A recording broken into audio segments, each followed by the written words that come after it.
All right, here we are back again with the '04 RTV 900. It's been a little while since I posted a video, so I figured I'd give an update. Had some problems, so I haven't been doing much work out here, but slowly getting away at it, chipping away at it. It's finally getting together. I just painted the roof, the outside of the roof.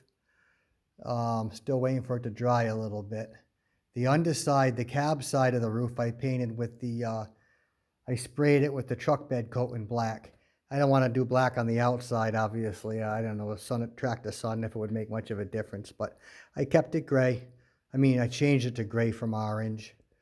Also, the windshield frame where they typically rust and rot out, I ground that down and painted that with POR. So that's all been POR'd right now. Once that cures for a little bit longer, I'm going to I'll repaint it again with some flat black, matte black. I don't like the shiny look there. The flat black matches everything else. Meanwhile, I did I sanded and blasted down the front bumper grill guard. I decided to do that. That was rhino lined also. This was rhino liner. And then because I don't like the shininess, of course, I went over it with the matte black to dull it out. The same, I decided to paint that gray over the bed liner as well. I got the Kubota winch all hooked up. I'll show you that in a minute inside. I sanded the headlights down. I started with 600, ended up with 3,000 grit sandpaper and buffed them out. They came out pretty good. Like I said, at the scrapyard, I got the Kubota winch, the controller, and all the wires, the kits and everything. I paid $40 for $40 and $70 for everything. So I scored that. I even got this brand new in the bag. Was for the port. I mounted it here for the winch, for the external winch port. Also, I put one of these switches in here. I use this switch port here for the directionals. It was just a blank. I use that for my winch in and out. So you got in and out for the winch there. I'll label that. What else? Yeah, there's the floor all done. I got these here to mount the roof. But here's the floor all done. That's all aluminum, rhino lined. There's the floor templates. That's finished and complete. They can bolt on and off separately. And I also have a sealer. I have a weather stripping. I don't know if you can see all this stuff.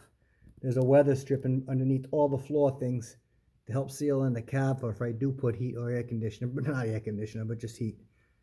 So there's that. Here's the old glove box I made. I made a glove box here. This is just from an old tractor. I made it work in here. I painted that the gray. Here's the winch handle. I got the controller handle. I got the plug in. I rhino lined the glove box as well. I'll show you how that's mounted in a minute. I did cover the seat with my own cover, but I had this to match. I had this in a plastic bag, brand new. Figured I'd put that on anyway, and then when this wears out, it gets filthy, I'll go with the new seat I did underneath. Also, what I did was, because I went with the larger fan, and the clearance is close, where the fan cutout was here under the seat for the original fan, this is bigger. I cut the plastic out right here where you can see the patch. I kept the piece of plastic. I moved it back about an inch, and I also raised it up about a ½ inch to give me a lot more clearance there for the bigger fan I used to keep this cooler. It's not going to be a problem anyway. It probably wouldn't have hit anyway. I just, I could do it, so I figured why not. So I fiberglassed that all in, as you can see. I'll show you from the other side. What else? So yeah, everything's been rhino lined.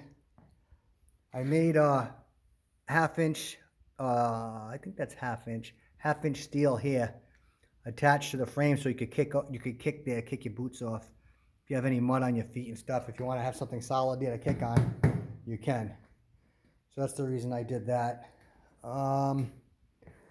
Let's see, what else? Let me open the hood. The hood has problems cracking where the hinges are, so when I rebolted the hinges, I use these rubber washers to give it a little bit more flex so it wouldn't crack as much. There's a crack right here you can see. I don't want to redo the hood on the outside, so I fixed it on the inside. I left a crack on the outside, though. I'll show you that. Let's see. There we go. Yeah, there's the fiberglass patchwork for the crack there. What else did I say I was going to show? Oh, there's a glove box. My previous video shows the mount I made and everything, but there's the glove box. Then I use a nutsert into the chassis to mount it there. I'm also thinking I'm going to seal all this off too, where it goes into the cab. I'm going to enclose that with probably some plastic.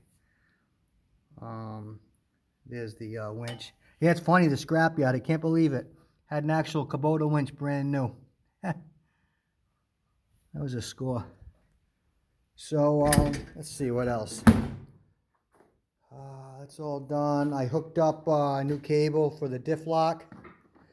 So diff lock cable's all working. Adjusted that, so that's good. I have a seal to put in around here. I can show you that after. The battery's all good to go. I made a new battery mount out of aluminum, so that won't rust. I hid the solenoid for the winch and everything. I don't know if you can see that back there. The solenoid is for the winch is all mounted right back there under the controls. So it's nice and close to the battery, easy access. If you want to pull the side panel off, you can get everything nice and easily. Let's see if you can see the fan. There's the fan cutout. You can see all the clearance there with the new big fan. There's plenty of room now. Like I said, it probably wouldn't have hit before, but I decided to make a lot more room. What else? I got the bed apart. There's the beautiful tailgate I'm working with there. I'm probably just going to fix the sides. And I got a price for steel to rebuild that whole bottom. The price is $330 to have all the steel. The square stock, the diamond plate, and the angle line. And use the old brackets off of that. I mean, the brackets for the piston and all that I could reuse. But for $300, I don't know if I'm going to build that or not. I might just try and find a bed from another side-by-side. I have a line on an old Polaris Ranger bed. I believe it's a bed from a Ranger. I'm not sure. It looks pretty close, though, and the guy wants $250 for it. So if it's in good shape and it's pretty close to this, I'm just probably going to buy that one and make it work. If anybody else has changed the bed on this before and used a different bed, let me know. Have any ideas? I think that's it right now for updates. I don't think there's anything else really. I guess I could show you, I got some old Jeep mirrors here from a Jeep. These are meant to go on the hinges for the Jeep door. I was looking at these for just a quick look here. And of course, if you have doors, it's not going to work for this, which I do plan on making doors eventually. Maybe sooner than later, I don't know. But this would bolt to where a hinge would go for a door. This would actually look pretty good right here. And they do tip, so you'd be able to tip it different ways. Either that, or it could be mounted right here. I could bend that to a little round, and then put a couple clamps to it here. But the Jeep mirrors, they would work pretty good on this thing for a good strong mirror, that's for sure. It's definitely not cheesy. So yeah, so far I guess this is it. What I did here was it kind of blends in. You can't tell really. What I did was I masked this up here, obviously, and I rhino lined that to kind of make it look like a wheel well. For the reason being is because on this side there was a big chunk of plastic taken out of here. So I soldered in, welded in a new piece of plastic. You can see it. You can see the little bit of a weight. You can see the waviness a little bit there. So I soldered in a whole new piece of plastic. You can see it on my other videos. And it wasn't orange plastic. It was black. So now I had a problem with trying to match this. It's either paint the whole nose or figure a way to hide the patch. So after a bunch of going back and forth with different ideas, I figured, you know what? Well, I'm rhino lining. After I repaired all these had all holes in them and chips taken out, 2 chunks taken out. I fixed these with plastic, welded the plastic in with that. I figured let me just mask that off, and I'll paint that, and that'll hide it, you know. I guess it looks okay for, I mean, looks okay for a quick, you know, I was trying to hide something, so I guess it looks okay for what I'm dealing with anyway. I'm not here for a show car. I'm already going overboard with this thing. But yeah, there it is. I was just gonna wait and post a video with it all done, but I guess I just show you the updates, some of the updates now, and I'll post one once it's complete. I'm feeling a little better, and I'll be able to get this this on. I just used a roller on this. I got it nice and warm in here and pretty much baked it on. I got this nice and hot. I dumped the paint on there and just used a roller. Not bad for a roller, I guess, huh? Let's see. Yeah. Yeah, it's not bad for a roller job anyway. So, like I said, it's gray here, and underneath, if you can see, yeah, it's the Duraliner black. Not Duraliner, I'm sorry, yeah, bed spray. So anyway, that's it. I guess now that I'm looking at stupid things, I gotta make a cover here. I'll make a quick cover for this. Maybe out of some aluminum I got left over. That's what I'll do. And then also I gotta fabricate up a high box air cleaner for that out of the leaf blower pipe I showed you about. I'll add the leaf blower pipe to that and get the snorkel up high, away from the dirt and dust from the back tire. I also got a nice, I went to Home Depot, where the rugs, where the carpet and flooring is, they sell the vinyl it looks like diamond plate, but it's heavy duty vinyl mat for a garage floor. You have to buy it, the length is 10 feet long, and then you can buy it a foot wide, 2 feet wide, 3 feet wide, whatever width you want. Really nice heavy stuff. So I got 5 feet of that stuff. It cost me, I think, $160, 10 feet by 5 feet.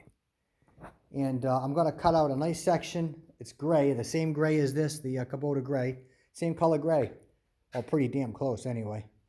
So I'm going to cut out a section for this of the rubber floor mat, one piece, and put it over this. That's going to look beautiful. It's rolled up in the other garage with a little bit more heat, so it wouldn't stay. It's rolled up, so I don't want it to hold the shape in the cold weather. So I got it in the other garage right now. But yeah, so I have enough here to do this. This isn't even 24 inches wide here, so it's less than 2 feet as far as from the seat to the pedals. And then I'll have enough left over to do my bed, so I can put the mat inside the bed too. And heck, I'll even have enough to make floor mats for the mats. Anyway, yep. So far here we are. I do have the templates here for this. If anybody wants to make these, they're welcome for the templates.